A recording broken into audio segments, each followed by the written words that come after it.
Hello and welcome to Raju Notes channel, your pit stop for weekly current affairs updates. The updates tailor-made for students taking all kinds of competitive exams like UPSC, civils, defense and placement interviews. Please subscribe to the channel and stay updated every Sunday.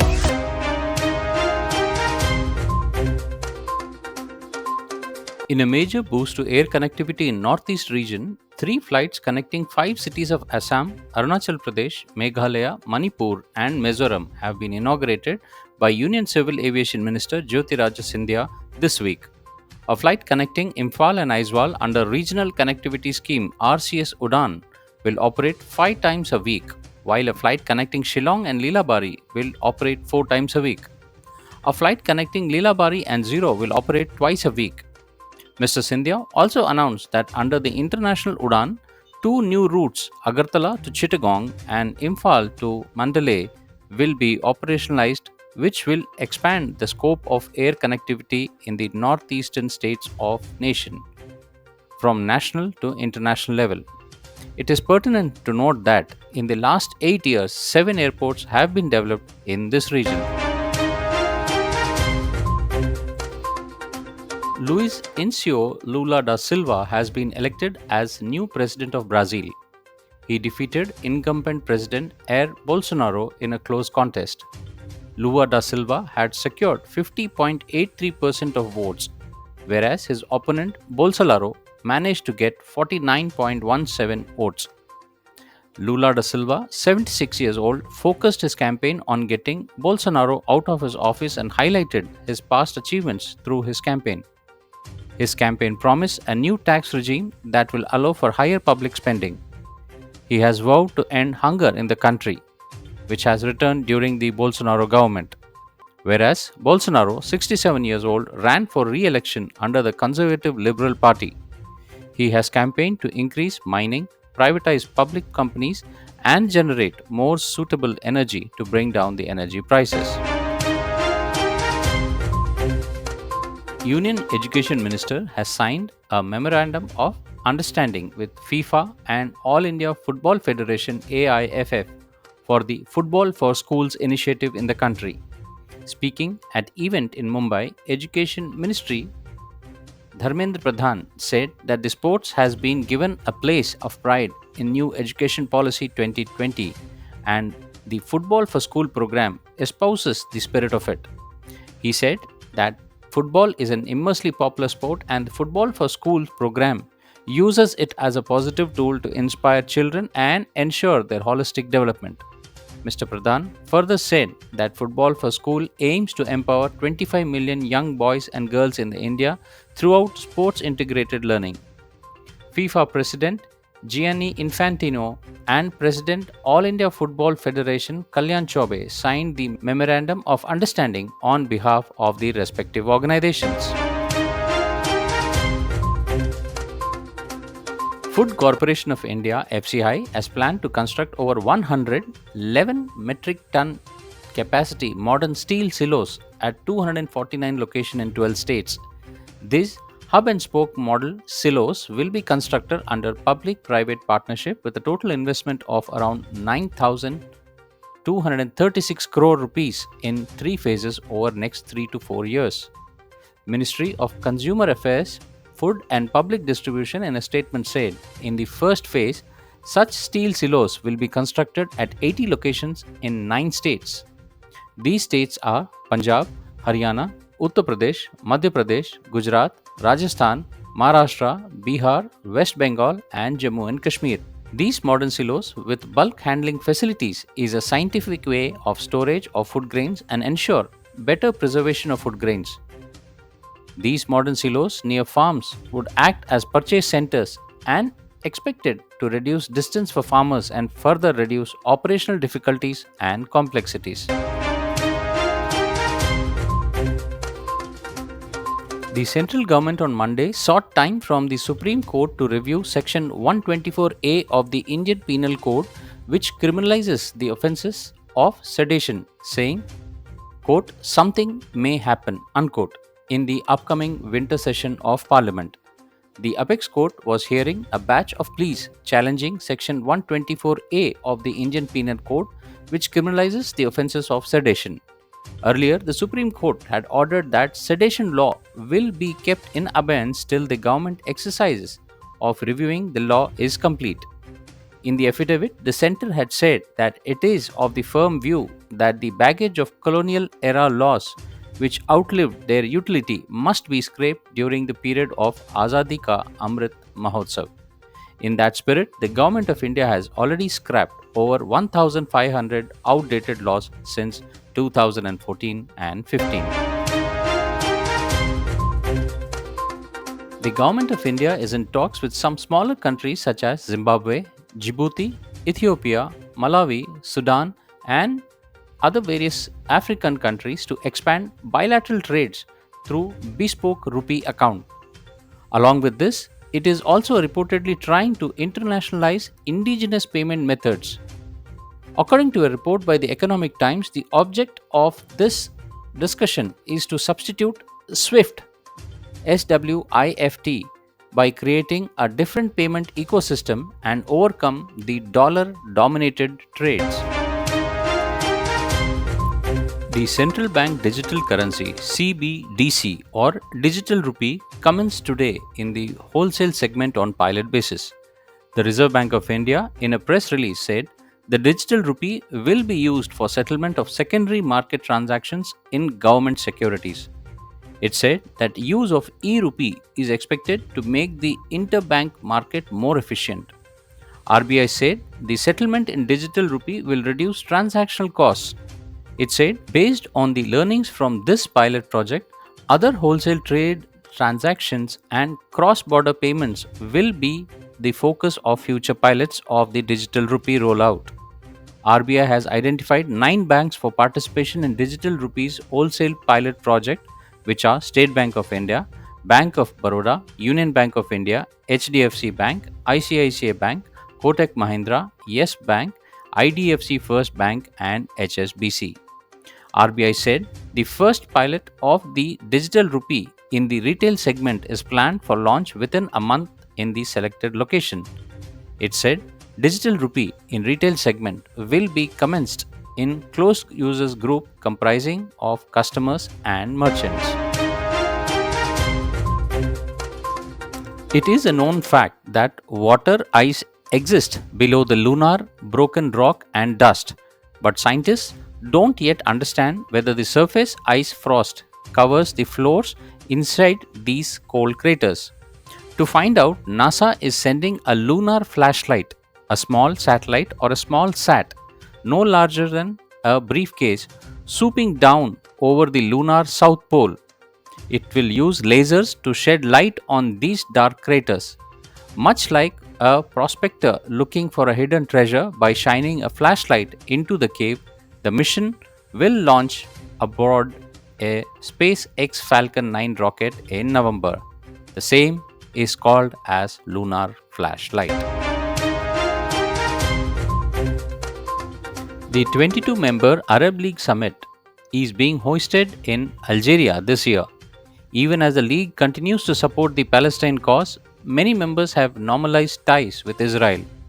Leaders of Arab countries met at the 31st Arab League Summit in Algeria on Monday for the first time in 3 years. The 22-member league had hosted its last conference in 2019 before the pandemic. The meeting happened again against the backdrop of the rising inflation, food and energy shortages, drought, and soaring cost of living across the Middle East and Africa. Algerian president did not mention Russia's invasion of Ukraine in his speech, but did say that exceptional global conditions are creating polarization, which is impacting our food security. Russia's war on Ukraine has affected many member states since several Arab countries are heavily dependent on Ukrainian and Russian wheat exports. The Arab world has mostly retained a neutral stance in the war.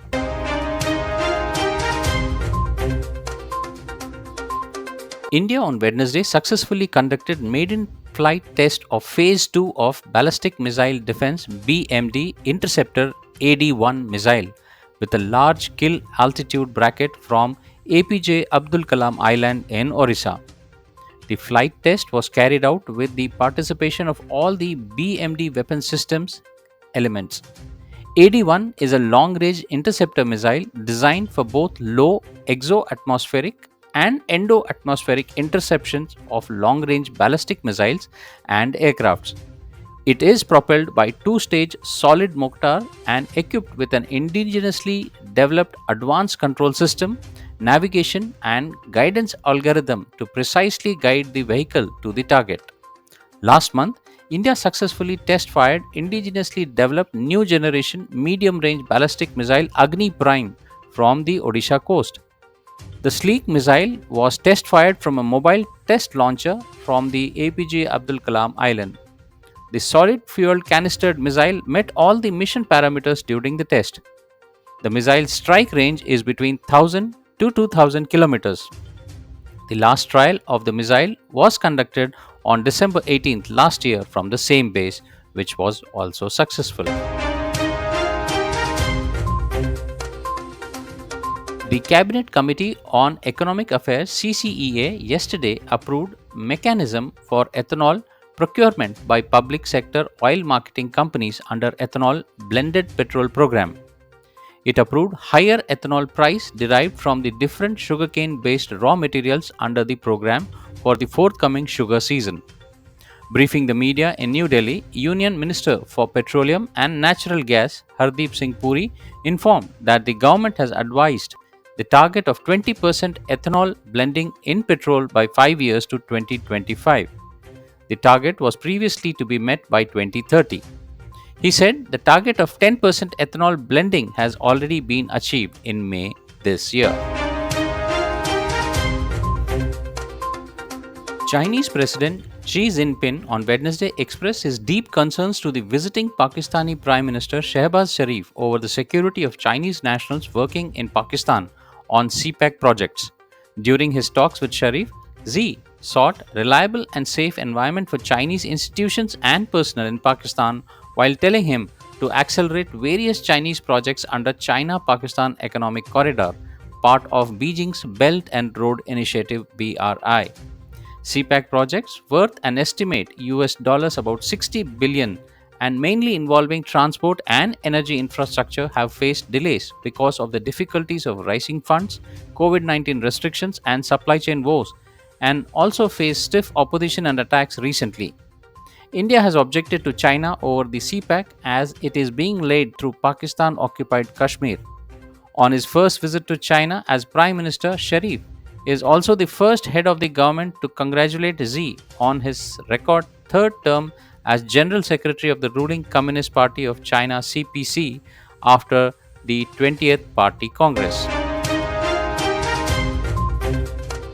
United States Federal Reserves have hiked the interest rates by another 75 basic points to a range of 3.75% to 4%. The reason for the Fed's hawkish monetary stance this year is inflation. Addressing a news conference last night, Fed Chairman Jerome Powell warned that taming severe inflation will likely to require even higher interest rates. Fed officials expect the problem to linger into next year. That leaves open the possibility rate hike in future also. The rate, which was near zero in March, has jumped to 3.75% point in the last 8 months. Former Pakistan Prime Minister Imran Khan on Thursday survived an assassination attempt in the middle of his long march to the capital, taking 2 bullets in his right leg as a lone gunman in the crowd fired at him and party colleagues, waving at supporters from atop a container of the truck winding its way through the eastern city of Wazirabad. 1 person was killed and 6 others injured in the shooting at Allahwala Chowk. The assailant, who was promptly overpowered and whisked away, said in a purported confessional video recorded in the custody that he was on a mission to assassinate Imran Khan, as the latter has been misguiding the people. Imran Khan blamed Prime Minister Shehbaz Sharif, Interior Minister Rana Sanaullah, and Major General Faisal Nazir of the ISI for the assassination attempt on him. The attack will dangerously escalate the already explosive confrontation in Pakistan. It is likely that more violence may follow, which might prompt the military, which is the only functional institution in Pakistan right now, to step in. the general may choose to exercise a range of options from martial law to an outright takeover. So, Pakistan will remain on the Indian radar for some time in the near future for sure. And now for the segment where we see the events that unfolded this week back in history. October 28, 1929, Black Monday begins the Great Depression. On this day, 93 years ago, it was Black Monday on Wall Street. Black Monday was followed by Black Tuesday, that is 29th October, when the stock prices collapsed completely and about 16 lakh shares were traded on New York Stock Exchange in a single day. The crash signaled the beginning of the Great Depression, which carried on from 1929 to 1939, that affected all Western industrialized countries. By 1931, it would cut the American stock market's value by almost 90%. It would take a new deal to revive the economy. October 29, 1969, the Internet is born as ARPANET. On this day, 53 years ago, the first ever computer-to-computer link was established on the ARPANET at the Stanford Research Institute. The first message was sent as lo and behold, the Internet was born. At the time, Leonard Kleinrock team didn't realize that their packets would change the communications forever. This was no longer about machines talking to machines, but about people connecting with people. More than 2/3 of the world's population today is plugged into the matrix. October 31st, 1984, Prime Minister Indira Gandhi is assassinated. On this day, 38 years ago, Indira Gandhi, India's first woman Prime Minister, was assassinated by two Sikh bodyguards to avenge Operation Blue Star that left the Golden Temple heavily damaged. In a clairvoyant, fatalistic moment, just a day ago, Indira Gandhi had said, quote, "If I die today, every drop of my blood will invigorate this nation," unquote. Thousands of Sikhs were killed in the riots that were triggered by her death. The twin tragedies still haunt India.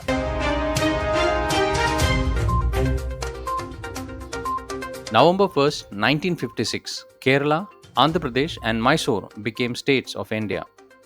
On this day, 66 years ago, by the State Recognition Act of 1956, Kerala, Andhra Pradesh and Mysore were born as the new states of India.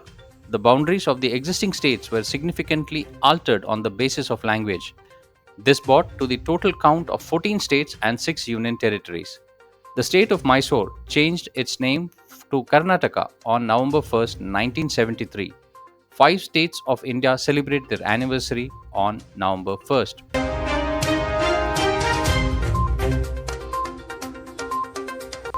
Well, that's all, friends, for this week's updates. See you soon next Sunday on the same channel. Till then, take care. Bye bye.